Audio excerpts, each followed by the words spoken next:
바로 좀 긍휼히 여기는 마음을 갖고 있는 사람들을 중심으로는 어떻게 그렇게 하나님께서 사용하신 하나님의 종의 가정에 이런 비극이 일어날까? 왜 이런 일이 있을까? 라고 하는 그러한 질문들을 갖고 많이 얘기들을 하고 있습니다. 우리가 묵상한 본문이 또 마침 그러한 질문을 갖고 있는 고린도 교인들에게 사도 바울이 대답한 내용입니다. 그래서 오늘은 전체를 커버를 하지 않고 고린도후서 4장 1절에서 7장 4절 사이에서 우리가 묵상한 내용, 그러한 부분들을 기억하면서 사도 바울의 대답을 통해서 하나님의 종에게 왜 이런 일이 일어날까라고 하는 이러한 질문에 대한 그러한 접근을 해보도록 하겠습니다. 오늘 권사님께서 고린도후서 5장 17절 말씀 봉독해 주셨는데요. 4장 1절부터 7장 4절 사이에서 저는 5장 17절 이것으로 절반을 가르는 그러한 분석을 시도를 하고 있는 것입니다. 그래서 이것을 기점으로 해서 사도 바울이 전반부에서는 예수님의 복음과 관련돼서 지금 그거에 대한 설명을 하고 있고, 후반부 5장 18절 이후부터는 화목이라고 하는 그러한 주제를 가지고 그 부분들을 설명하고 있다. 이렇게 오늘 말씀을 증거하려고 합니다. 오늘 말씀을 들으시는 분이 복음에 대해서, 그리고 또 화목이라는 주제에 대해서, 그리고 그 복음을 전하는 것뿐만 아니라 사는 일에 대해서, 그리고 사는 일에 있어서 우리에게 임하는 고난에 대해서 그러한 것들을 잘 정리하시는 귀한 시간 되셨으면 좋겠습니다. 첫 번째로 사도는 당연히 예수님을 전파하며 복음을 증거하는 사람들이기 때문에 이 예수님을 전파하는 일, 그리고 예수님을 따라 사는 일, 이것이 떨어질 수가 없기 때문이다 라고 설명을 하고 있습니다. 고린도 교회에게 많이 오해를 받은 사도 바울이 왜 오해를 받았느냐라고 하는 데 대해서는 여러 가지 이유를 댈 수가 있는데, 그 중에서 가장 현실적인 문제는 돈 문제였습니다. 그리고 묵상하신 분은 토요일 날 또 오늘 연이어서 보시면서 헌금에 대해서 이렇게 말씀하시는구나 라고 하는 부분들을 말씀을 받으셨을 텐데요. 이 고린도후서 8장 이하에서 그렇게 돈 문제로 오해를 받은 사도 바울이 다시 돈 문제를 꺼냅니다. 그 이유는 고린도 교회가 개인들이 모인 집단, 어떤 사회적인 친교 단체라든가 이익 단체가 아니고 바로 하나님의 교회이기 때문에, 교회로서 반드시 들어야 될 이야기이기 때문에 말씀을 하고 있는 것입니다. 그래서 사도의 입장에서는 헌금이 주제가 아니고 교회로 살아내기가 주제입니다. 그랬을 때 지금 고린도 교회가 당하고 있는 그러한 현실, 사실 고린도 교회는 어려운 교회가 아니었습니다. 상업이 발달하고 물질이 풍부한 교회였습니다. 그런데 당시에 중동 지역에 임한 기근 때문에 여러 자매교회들이 어려움을 당하고 있었습니다. 예를 들면은 우리 북미주를 기준으로 하면은 태풍 샌디의 피해를 받고 있는 그러한 교회들에게 다른 교회들이 성금을 보내고 하는 그 일들을 예로 들 수가 있겠죠. 그래서 그처럼 이러한 목적으로 다시 헌금 문제를 꺼내고 있습니다. 하지만 오늘은 우리 교회 성도님들은 그렇게 좀 부유하시다고 저는 보질 않습니다. 그래서 이 부분들은 조금 생략하고 두 가지만 말씀을 전하려고 하는 것이죠. 사도 바울이 자신이 오해를 받고 있음에도 그러한 얘기들을 계속하면서 결국 네 가지 포인트에서 내가 당신들에게 접근했던 것은 이것 아니었느냐라고 그렇게 말씀을 합니다. 그 첫 번째가 하나님 말씀을 증거하는데 다른 사람들처럼 왔다 갔다 하지 않고 오직 진리만을 전했다. 그리고 이 진리라고 하는 것은 다른 얘기가 아니고 예수님만이 우리 생애의 주인이시다. Jesus is Christ. Jesus Christ. 그 뜻이거든요. 그것만 전했다. 내가 뭘 다른 걸 전한 일이 있느냐. 그리고 세 번째로는 그래서 사도는, 바울 사도를 비롯해서 이 사도의 선교단은 예수님을 위해서 고린도 교회 성도들의 종이 되지 않았느냐. 그들이 낮에 부르면 낮에 가고 밤에 부르면 밤에 가고 온갖 수고를 하면서 그렇게 당신들을 섬기지 않았느냐라고 말을 하고 있습니다. 그리고 끝으로 네 번째, 그러한 일들에 있어서 여러분들이 우리 삶의 증인이 아니냐라고 하는 이상과 같은 네 가지 증거들을 댑니다. 지금 다시요, 주제가 뭐냐면 왜 하나님의 사람들에게, 하나님의 종들에게 이런 일이 일어납니까? 라고 하는 그러한 질문에 대해서 사도 바울은 예수를 전하는 일과 예수를 따라서 사는 일들이 떨어질 수 없기 때문이다라고 그렇게 대답하고 있는 중입니다. 다음 화면을 보시면은 진실된 지도자와 거짓된 교사를 말씀을 하시고 있는데요. 거짓된 교사는 고린도 교회 성도들, 그분들이 직접 체험했습니다. 자신들을 미혹시킨다는 겁니다. 왜냐하면 자신들의 언변, 자신들의 구변을 자랑하면서 자신을 자랑하고 사람 눈을 의식하면서 아주 근사하게 사람 눈에 잘 보이게 하고 그리고 말씀을 혼잡게 하면서 어느 때는 A라고 했다가 어느 때는 B라고 했다가 사람 구색 맞추고 비유 맞추는데 집중하면서 결국은 그러니까 내가 옳다라고 하는 자기를 드러내고 그리고 그런 가운데서 고린도 교회가 받은 것은 하나도 없고 오히려 영육 아울러 손해만 봤다.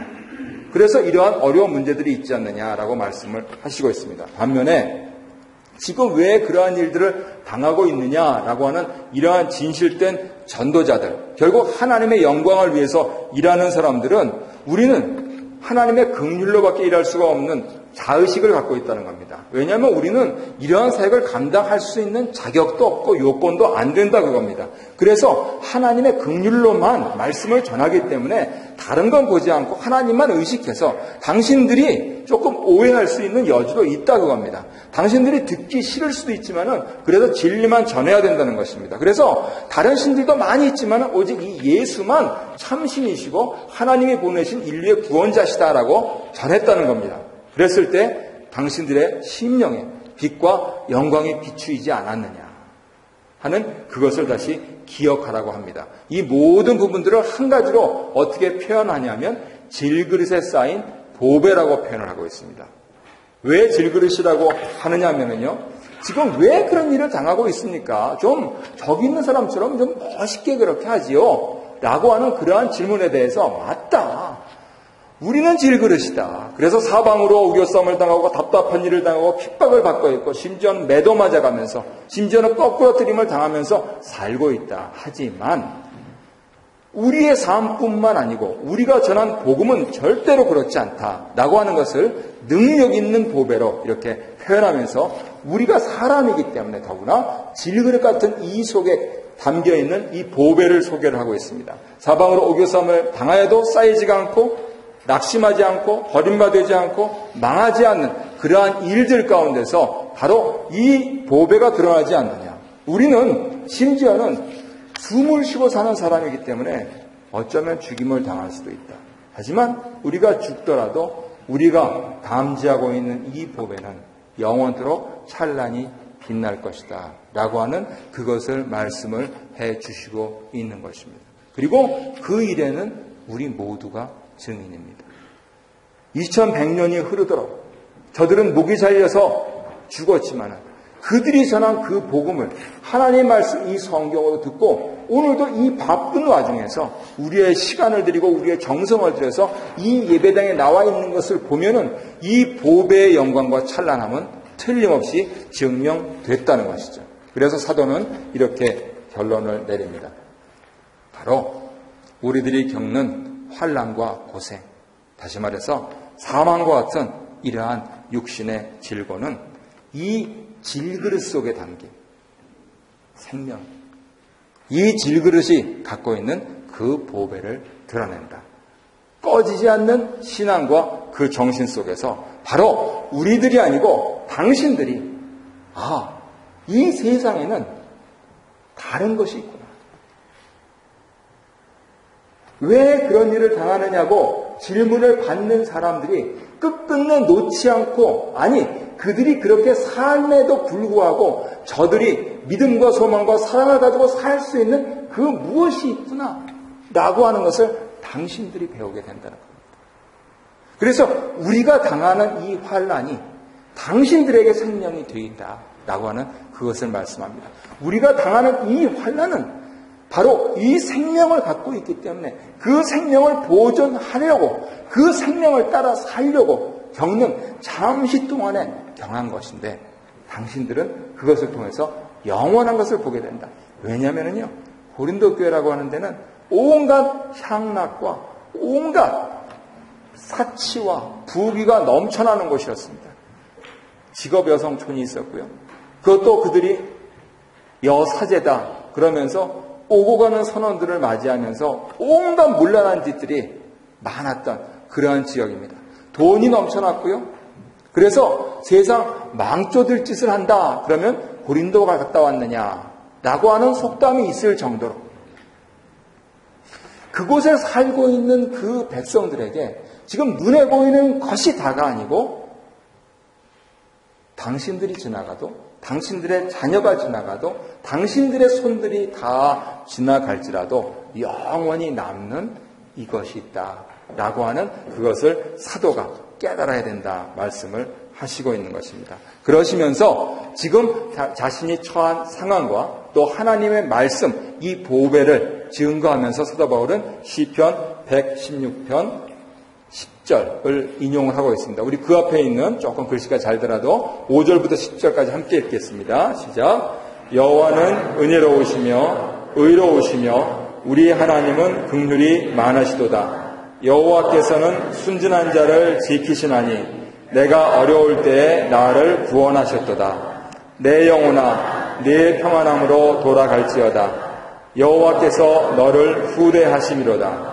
주께서 내 영혼을 사망에서 내 눈을 눈물에서 내 발을 넘어짐에서 건지셨나이다.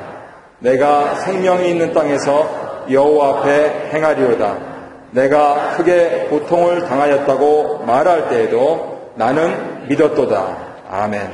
이 시편이 바로 나의 고백이다 라고 하면서 구약을 인용하고 있는 것이죠. 그리고 이 믿음으로 전하는 복음을 온몸으로 살아들이니 받아라 라고 이 고린도후서에서 말씀을 하시는 것입니다. 그리고 우리 성경 말씀이 여러 곳에서 증거하고 있듯이 환난은 믿음을 강하게 합니다. 그런데 그 소망의 기초가 되는 것이 바로 이 하나님만 의지하는 믿음이라는 것이죠. 그래서 성도들은 환난을 당하면 당할수록 나의 믿음을 점검하면서 믿음을 강하게 하는 것입니다. 오직 나를 건드릴 수 있는 분은 하나님 한 분밖에 없습니다. 심지어는 사람들도 나를 건드릴 것 같은데 내가 욕심을 내지 않으면 나를 건드리지 않습니다. 영적인 나쁜 영들, 귀신들이 나를 건드릴 것 같은데 베드로서와 유다서를 보면요, 그것들은 다 묶여 있어요. 그래서 내가 가까이만 가지 않으면 전혀 문제가 없습니다. 성경에 말씀하시고 있는 건 그거예요. 그런데 내가 어디에 있든지 저 높이 하늘로 올라갈지라도 저 산속 깊숙이 들어갈지라도 저 바닷가까지 갈지라도 나를 아시는 분은 하나님 분이시다 라고 하면서 내가 지금 이곳에서 있는 이 환난이 오직 하나님만 바라보는 것의 그 테스트인가 라고 하는 측면에서만 생각하겠다라고 하는 것입니다. 물론 살다 보면 내가 좀 실수해서 유혹에 넘어가고 또 죄를 짓고 그런 일들이 없을 수가 없죠. 그렇지만 다시 아들까지 보내셔서 나를 사랑하신 하나님을 생각하면서 하나님 잘못했습니다. 다시는 안 그러겠습니다. 그러면 100% 받아줘요. 무슨 죄를 짓더라도 하나님께서는 안 받으실 수가 없어요. 안 받아주던데? 아니에요. 안 간 거예요. 하나님은 예수 그리스도 때문에 안 받으실 수가 없어요. 어떤 점에서는 그렇게까지 당신이 제한적으로 온 인류를 사랑하시겠다고 하셨습니다. 세상에서 용서받지 못할 죄는 하나밖에 없습니다. 바로 성령을 회방하는 겁니다. 성령께서 하시는 것은 예수께 돌아가라. 하나님 아버지를 봐라. 하는 건데 내가 안 봐서 문제예요. 그거 빼고는요 100% 받으십니다. 심지어는 살인죄를 저질렀어도 간음죄를 저질렀어도 온갖 거짓말을 다 하고 다녀도 하나님께서는 하나님 잘못했습니다 하고 돌아오면은요 오냐 내 자식아 이렇게 다 받아주시는 아버지시라. 그랬을 때 우리가 점차로 세상의 죄를 끊고 여러 가지 허물들이 있을 수 있겠죠. 그러나 하나님 자녀답게 그렇게 살려고 노력할 때 오히려 더 세상 많은 풍조들, 더 악한 그러한 구조들, 이러한 부분들이 우리에게 접근하면서 도대체 살 수 있느냐? 라고 했을 때, 이것이 나한테 내 믿음 때문에 오는 환난이구나. 라고 카운트를 하면은요, 내 믿음을 점검하고 내가 다시 여기서 지지 말아야지. 라고 하면서 내 믿음을 강하게 갖고 나갈 수 있다고 합니다. 그래서 사도 바울은 지금 고린도 교회에게 내가 복음을 전하고 복음을 전한 자로서 그렇게 예수 따름이로 예수를 따라 살고 있으니 당신들도 그것을 인정하고 그것을 받고 그렇게 사십시오라고 말씀을 하고 있는 것이죠. 그리고 바로 이러한 믿음을 지켜주는 이 신앙을 우리는 부활신앙이라고 부릅니다. 죽어도 다시 사는. 그래서 부활이에요. 죽어도 다시 사는. 목자 이끄는 삶 하신 분은 기억하실지 모르겠는데 우리 명 목사님이 참 아주 재미난 비유를 드시고 계세요. 로마서 12장에 보면은 이제 성도들이 세상을 살아가는 그러한 어떤 마음 자세를 말씀을 하시는데 거기에 거룩한 산 제물로 다 주일날 이렇게 드렸는데 왜 월요일날부터 토요일날까지 가면은 사람들이 다시 내가 나를 잘 못 이기고 또 이 유혹에 넘어가고 이렇게 힘들고 그렇게 살다가 또 주일날 와가지고 잘못했습니다. 이렇게 하는 그런 생각, 그런 패턴이 자꾸만 반복되는가. 그분은 미국 목사님이라서 셔츠 입고 조크 하면서 그러는데 저는 아시아 목사라서 그것까지 감히 좀 조크는 못하겠어요. 근데 이렇게 얘기를 하시더라고요. 원래 주일날 거룩한 사한 제물로 제단에 바쳐져야 되니까 제물이 됐으니까 이게 어떻게 됐어야 돼요? 다 죽었어요. 근데 다 죽은 척 하는데 안 죽었다는 거예요. 그죠? 자, 실신한 척 한 거예요, 전부. 그래가지고 예배만 끝나면 빨딱 일어난다는 거예요. 그래가지고 심지어는 예배당 안에서도 신교실 안에서도 서로 내가 어른이 네가 어른이 그렇게 그냥 하고 나가서는 예수 믿는 거 드러내면 이거 손해봐 그러면서 성경책은 저 뒤로 차 안에 이렇게 뒷좌석에 놓으시는 분은 그래도 좀 양심이 있으신 분이에요. 어떤 분은 트렁크 속으로 이렇게 들어가시고 잘 안 보이게 하려고 그런 상황이 살다 보면 있습니다. 뭐 운전하다가 보면 막 화딱 지나가지고 막 난폭 운전을 했는데 갑자기 보드 위에 성경이 얹어 있다. 그러면 아주 그냥 식은땀이 흐르죠. 예. 그래서 손해본다. 그러면서 전부 다 재물이 안 되고 다 가짜로 이렇게 그냥 까무라친 척 하는 해다가 예배 끝나면 다시 나가기 때문에 그런 일이 벌어지는 것 아니냐 이렇게 말씀을 하세요. 어떻게 보면은 이 부활에 대해서 좀 오해하시는 부분인데 내가 100% 그리스도 앞에 완전히 죽는 그것을 연습을 하셔야 됩니다. 그것을 위해서 나의 가정생활이 있고 나의 교회 생활이 있고 그리고 사회생활에서 실전 연습이다. 이렇게 생각하시면 됩니다. 다시요. 나의 가정과 나의 교회는 연습장이에요. 연습. 많이 봐주잖아요. 그런데 사회는 안 봐줍니다. 그러면 여기서 승리하려면 어디서 열심히 해야 되겠습니까? 나의 가정과 교회에서 열심히 해야 됩니다. 아니 그러면 가정과 교회에서 환난을 받으란 소리냐? 예, 그렇게 살고 계시잖아요. 아닌가요? 맞잖아요. 가정에서, 교회에서 환난을 받고 사시잖아요. 하나님은 목적이 있으세요. 왜요? 저 사회에 나가서 승리하고 당당하게 손자가 얘기한 대로 백전 불태할 수 있도록 전혀 사회생활할 때 위태롭지 않도록 그렇게 하기 위해서 우리로 하여금 여기서 튼튼하고 강인한 그러한 믿음의 용정들로 만들어 주신다는 것이죠. 그러니까 악을 미워하시면 안 돼요. 저 사람은 내 스파링 파트너긴 합니다. 그죠? 그렇지만은 아군이에요. 그거 뭐 그냥 이빨 부러질 정도로 하면 안 되죠. 어떻게 들어올까를 보면서 그걸 연습을 하려고 그래야지. 그 사람이 미워가지고 그냥 하려고 그러면 안 됩니다. 다시 한번 내 집사람이에요. 내 교회 사람이고요. 아멘? 네. 우리 교회 사람들을 제일 위해줘야 돼요. 내 편입니다. 내 편. 심지어는 식당 가면 밥값도 내주잖아요. 그러니까 이러한 부분들에 있어서 우리가 부활이라고 하는 것을 충분히 이해를 해야 한다는 것입니다. 그리고 이 신앙으로 사라진 예수 복음이 바로 당신들에게 전해졌다 합니다. 그래서 결론적으로 이렇게 결론을 맺습니다. 세상을 살다 보면 두 가지가 있습니다. 하나는 이 가벼운 것이 있잖아요. 밀랑 쿤데라가 그래서 존재에 참을 수 없는 가벼운 것이라고 하는 것이라고 해서 유명한 소설을 쓰지 않았습니까?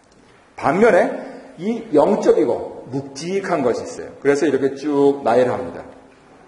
지금 당신들이 보고 있는 질문을 하고 있는 왜 그런 일을 당합니까? 라고 말하고 있는 것은 다 여기 가벼운 데 속한 거다. 지나간 겉사람. 사도 바울에게는 이미 이 목숨 하나님께 다 내놨습니다. 예수 이름으로 바칠 용이 얼마든지 외딥니다.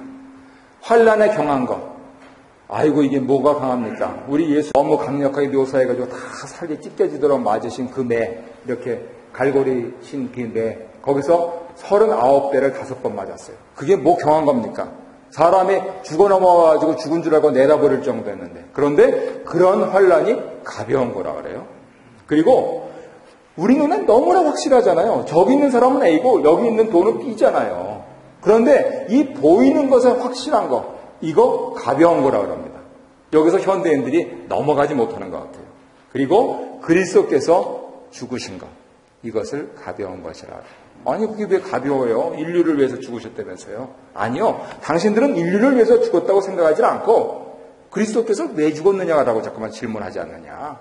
그래, 그리스도께서는 죽으셨다. 하지만 그러한 하나님 측면에서의 밸류는 그 다음에 있는 여기에 액센트가 있는 거다. 지금 그렇게 말씀을 하시는 겁니다. 그런 차원에서 이 땅에 있는 장막집, 우리의 몸, 우리의 집, 우리의 예배당, 이것들은 전부 무너질 거다.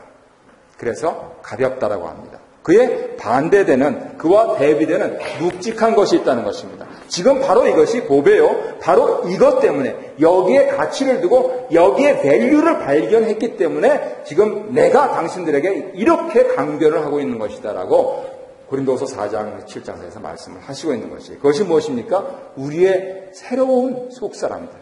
그것을 그냥 흔히 교회에서 얘기하는 용어로 되면 얼만큼 신앙이 성장했는가, 그리고 어느 정도 자랐으면 그 다음은 성숙했는가 하는 이것으로 표현을 하고 있는 것입니다. 그리고 이 속사람 중심으로 생각했을 때 나중에 받을 영광, 그런데 그 나중이라고 하는 것은 사실은 무시간입니다.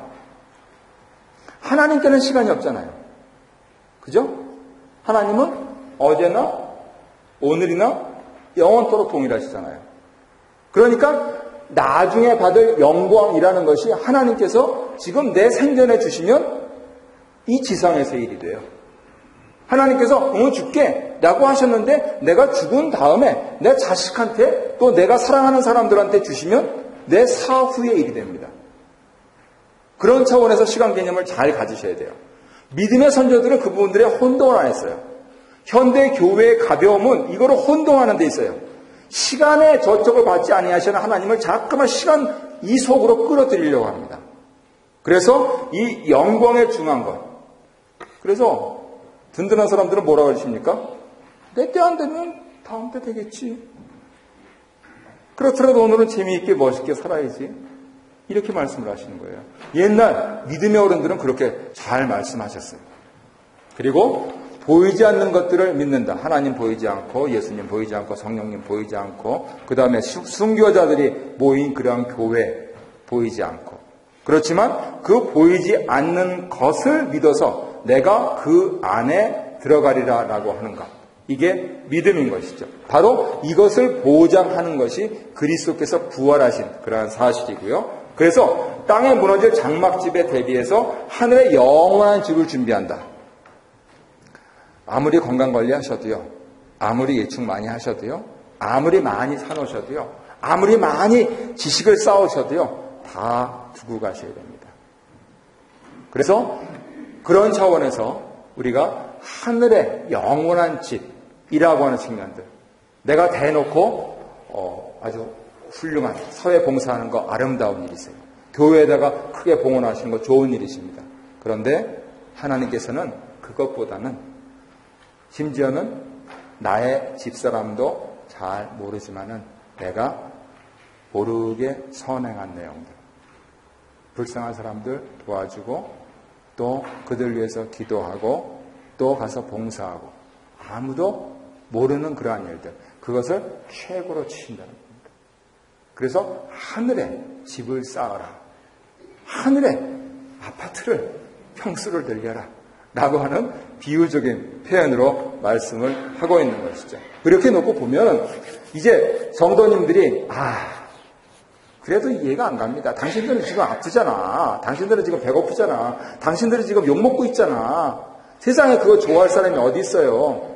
그래서 사도 바울이 그 사실도 인정합니다. 그래서 하시는 말씀이 고린도후서 5장 2절에서 이렇게 말씀합니다. 지금 나는 이 가벼운 것을 가벼운 채로 남겨두고 이 중한 것을 향하여서 나아가는데 바로 이 중한 것을 차지할 수 있는 그날이 오기를 탄식하면서 하면서 하나님 앞에 날마다 부르짖으면서 그렇게 사모하고 있다라고 말씀을 하고 있습니다. 그리고 놀라운 사실은 그로부터 3개월 뒤에 로마서 8장에서는 이렇게 우리에게 교리적으로 매우 논리적으로 자신의 입장을 정리해서 전해주고 있습니다. 우리 화면에 보이는 로마서 8장 23절 함께 읽겠습니다. 시작. 그뿐 아니라 또한 우리 곧 성령의 처음이건 열매를 받은 우리까지도 속으로 탄식하여 양자 될 것 곧 우리 몸의 속량을 기다리느니라. 아멘.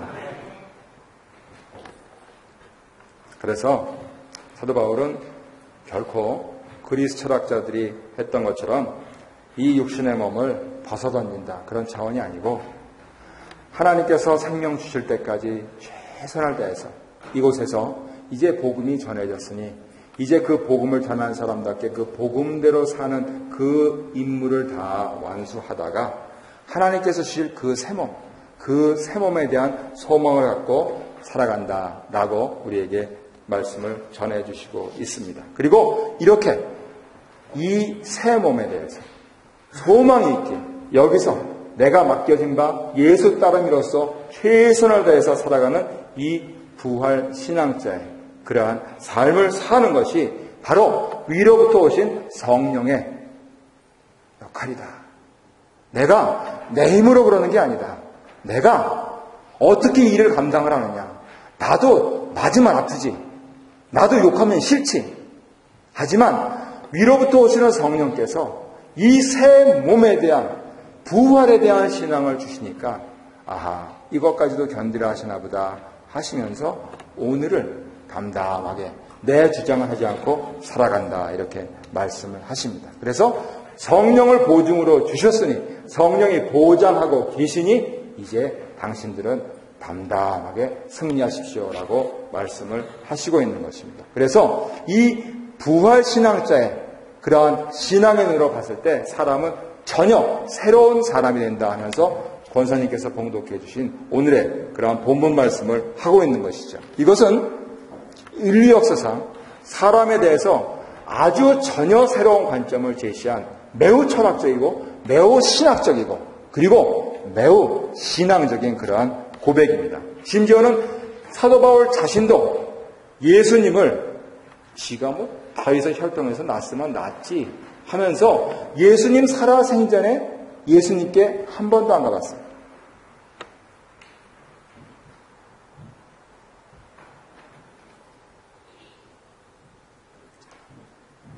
저 같으면 정말 땅을 치면서 후회했을 겁니다.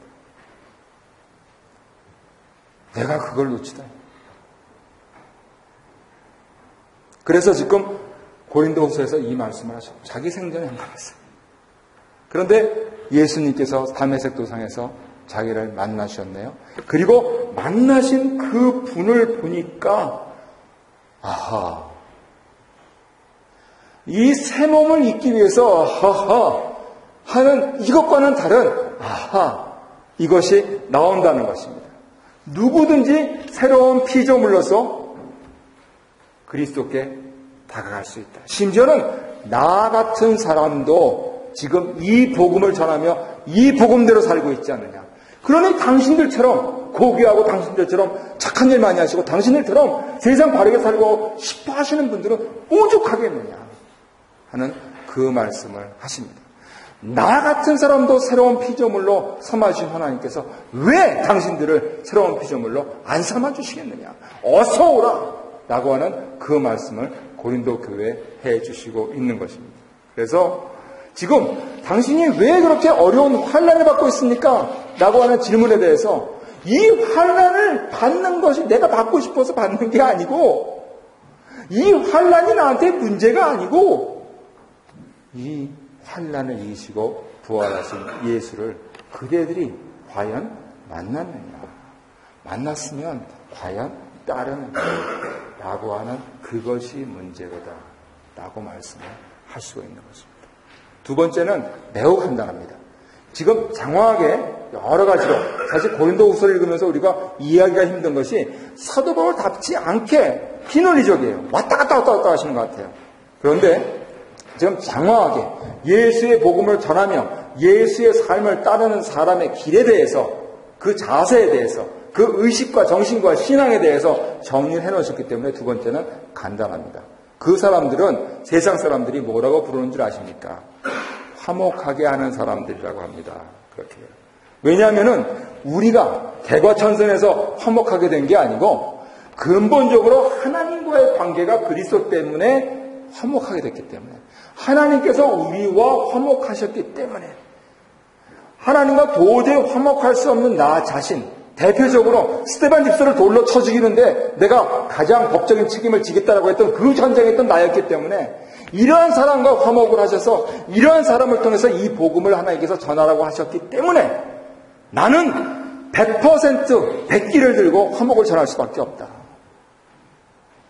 마찬가지로 당신들도 그 부유한 중에 그 풍부한 중에 내 중심적으로 자기 이기적으로 살던 그 삶에서 화목해 하신 하나님을 나를 통하여서 만나했으니 다른 사람과 더불어서 화목해라. 가장 멀리 있는 사람이 누굽니까? 내 마음에서 가장 멀리 있는 사람? 바로 그 사람과 화목해라. 할렐루야. 그렇게 말씀을 하시고 있는 것입니다.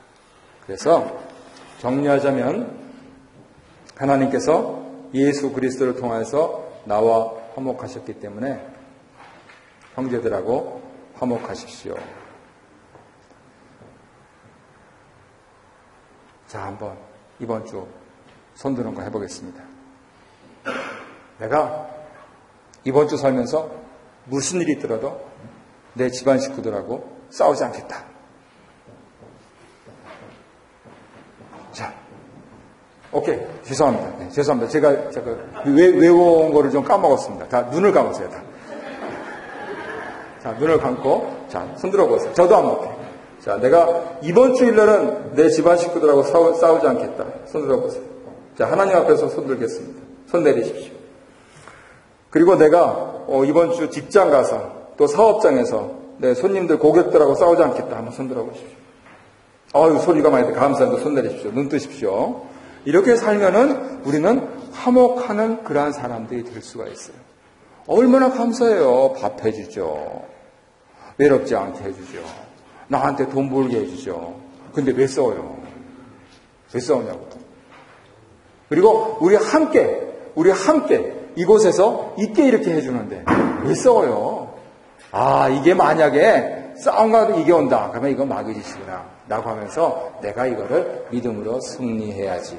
내가 복음을 믿는 사람답게 승리해야지 하시면 왜 그렇게 어려움을 당하십니까? 라고 하는 그 질문이 나한테 들어와가지고 별 질문도 아닌 것도 질문하고 있네. 이렇게 해서 이 속에서 전부 다 녹아집니다. 그래서 사도 바울이 그러한 점에 있어서 고린도 교회의 마지막으로 한 가지 경고를 하시는 이 말씀만 전하고 말씀 맺도록 하겠습니다. 지금 가정에서 손드셨고 사업에서 손드셨고 그런데 사도 바울이 고린도 교회에 이렇게 말씀하세요. 우상 숭배하지 말아라. 또 욕먹을 일 또 하시네. 아까 돈 얘기 끝내더니 이제 설교 끝내려고 하니까 또 건설 만드시네. 우상 숭배하지 말아라. 왜냐하면 당시에 고린도 교인들이 이방신의 제의에 참여하는 그러한 일들이 피할 수 없었기 때문에. 그래서 구약적으로 보면 엘리사 시대에 나아만 장군이 자기의 왕을 부축하면서 림몬신당에 가서 그렇게 하는 부분들을 다시 와서 하나님의 제단 앞에서 사죄하는 일들, 영적으로 그런 일들을 고린도 교회에서 하셨기 때문에. 그러나 그때는 예수께서 아직 이 땅에 강생하지 않으셨기 때문에 이제 세상에 만왕의 왕 만주의 주께서 오셨을 때는요, 단호하게 합니다. 우리 복음이 조선에 전했을 때는 이 부분이 제사 문제라고 봤습니다. 그래서 많은 분들이 그것 때문에 고초를 겪으셨어요. 그런데 오늘날은 사실 저는 목회자로서 제사 문제 별로 중요하게 생각 안 합니다. 왜냐하면 아이를 하나씩 낳거나 하나도 안 낳는데 제사 드릴 사람이 없어요. 지혜로우신 분은 그럽니다. 손주가 내 묘에 찾아올 것 같으냐? 그렇습니다. 그게 현실이에요, 그게. 이건 문제가 아니에요, 이거는. 그러면 뭐 문화라고 하든 그렇게 하세요. 저는 어려서부터 아예 거기하고는 담 쌌으니까 아주 편합니다, 그냥. 그런데 정작 그럼에도 불구하고 여전히 우상 숭배의 문제는 해결되지 않고 있어요. 다른 형태로 자꾸만 갑니다. 마귀가 교활해가지고요. 어떻게 다른 우상으로 오느냐? 돈의 우상, 성의 우상, 명예의 우상 하면서 아주 가벼운 것 같은데 우리의 마음을 그냥 속에서부터 훑어놓는 그런 것들로 옵니다. 그래서 사도 바울이 마지막으로 하시고 있는 말씀을 가볍게 듣지 마십시오. 과연 내 삶에서 내가 제해야 될 우상은 무엇인가? 하나님보다도 위에 있는 것, 그는 하나님밖에 계실 수가 없는데 하나님과 양립하고 있는 것, 그것은 우상입니다. 이 자리에 앉아 계신 60여 분 성도님들 모두 다 갖고 계세요. 해가 갈수록, 연세가 드실수록 하나님께 가까이 가실 날이 멀지 않으니까 그 우상을 내려놓고 오직 하나님 한 분 잘 섬기시고 또 하나님께서 인정하시는 종들이 되셨으면 좋겠습니다. 우리 적용 질문 함께 읽고 끝내도록 하겠습니다. 시작. 나는 그리스도의 죽으심과 부활에 동참하는 새 피조물인가? 무엇을 보고 그렇게 말할 수 있는가? 내 가족, 친척, 교우들과 평화롭게 지내는가? 우상 숭배하지 않는가?